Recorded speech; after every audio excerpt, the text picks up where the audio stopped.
A little known airline that went from business travel only to low cost. Well, that does sound like an intriguing history. And we have a model of it as well. Well, let's find out more.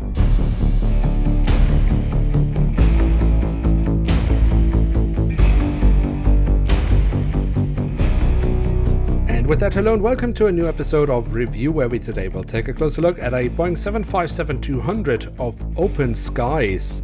At the front of the box we have the cutout so we can get a glimpse of the aircraft model inside, and at the top of the box we have the OpenSkies British Airways branding.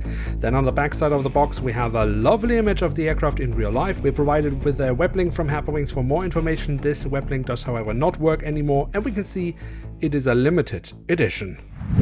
And here she is, the Boeing 757-200 in the last livery of OpenSkies, a British Airways subsidiary which was operating business travels between the greater New York area and Paris-Orly Airport. Those services were however ceased as the IAG decided to create LEVEL, a new low-cost carrier of the airline group, and OpenSkies personnel was used to operate those flights. Since then, OpenSkies has ceased all operations and was closed down mid-2020.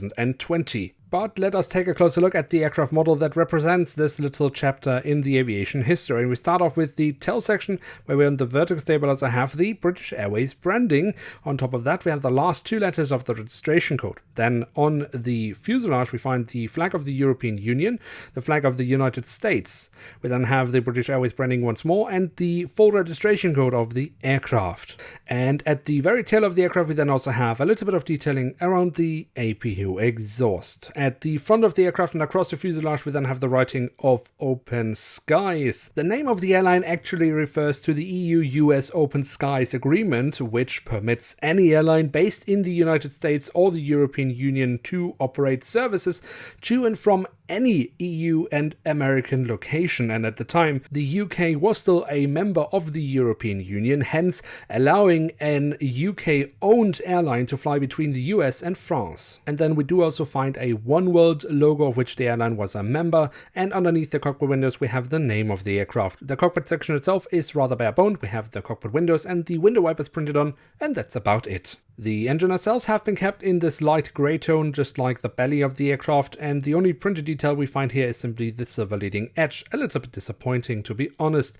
The physical detailing of the engines I think is overall alright, especially when we look into the engines from the front, where we very nicely can see the engine fan blades. Then we can also take a quick look at the wings, starting off here with the top side, where we can see the different flaps / the spoilers have been carved out very nicely, and we also have some different shades of grey for additional detailing.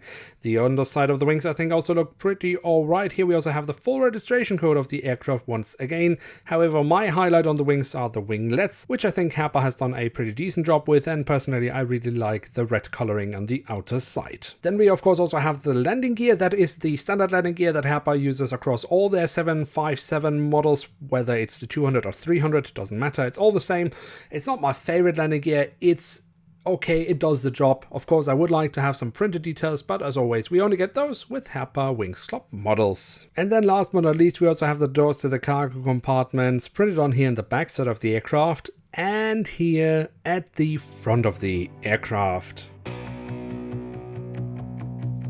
So there we have it, the Boeing 757-200 of OpenSkies in scale 1 to 500 from Herpa Wings. And what can we say about this aircraft model? To be honest, I think it is a very average model from Herpa Wings. Nothing that exciting about this 757, but also nothing catastrophic. The only reason I have the model is the fact that I just pulled it in one of the Halloween surprise boxes from Herpa Wings. If I hadn't done that, I would probably never have bought it. But if you have a particular interest in that part of aviation history, then I would say sure, it's a nice aircraft model to have in one's collection, but only if you have a real interest in the airline itself. Other than that, I would probably just save my money. So with that, we have reached the end of today's episode. If you have enjoyed the video, then don't forget to leave a like, that would be very much appreciated. And of course, if you are new around here, why not hit subscribe? That would be absolutely awesome.